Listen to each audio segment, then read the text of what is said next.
আমি চূড়ান্ত পৰ্যায় পাইছে যদি হিতেশ্বৰ শইকীয়াৰ লৰাই এজন ব্যক্তিক পাওনা বুলি সম্বোধন কৰে তাতকৈ আৰু স্খলন একো থাকিব নোৱাৰে।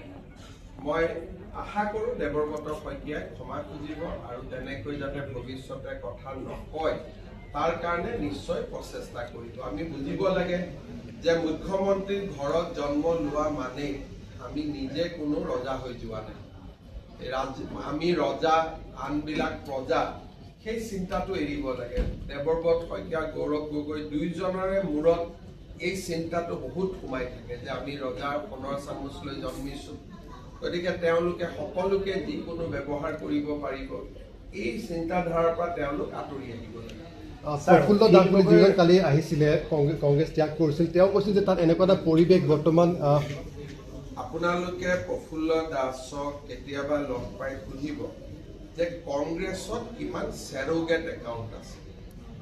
তেওঁ আপোনাক কেতিয়াবা ক'ব মই এতিয়ালৈকে প্ৰফুল্ল দাসক লগ পোৱা নাই, কিন্তু মোৰ ইনফৰ্মেশ্যন থাকে তেওঁলোকৰ হাতত চেৰোগেট একাউণ্ট থাকে আৰু এই চেৰোগেট একাউণ্টৰ পৰা অভদ্ৰভাৱে মোৰ পৰিয়াল নৰেন্দ্ৰ মোদী এইবিলাকৰ ওপৰত বেয়া বেয়া বস্তু প্ৰকাশ কৰাটো হৈছে তেওঁলোকৰ কাম।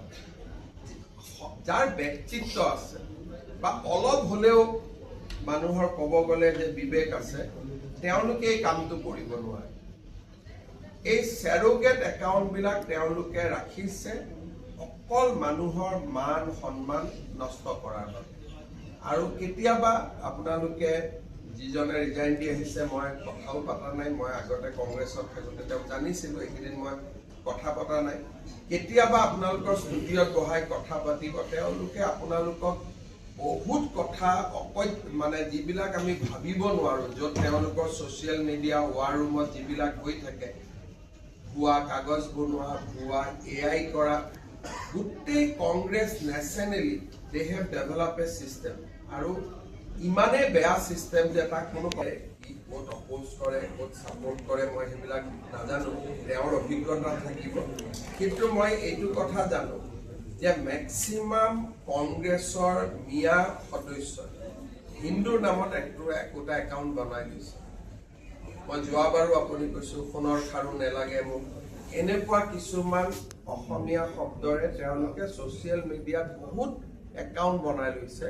সেই একাউণ্টবিলাকৰ অৰিজিনেল অ'নাৰ হ'ল মিয়া মুছলমান, আৰু চবেই একোটা হিন্দু নামত একাউণ্ট বনাই ৰাখিছে। আৰু অসমত এটা সামাজিক আনৰেষ্ট আনিবৰ কাৰণে ফেচবুকটোক ব্যৱহাৰ কৰে। ইয়াৰ ওপৰত আমাৰ যথেষ্ট নজৰ আছে। ইলেকশ্যন কাৰণে মই কিছুমান কাৰেক্টিভ ষ্টেপ লোৱা নাই।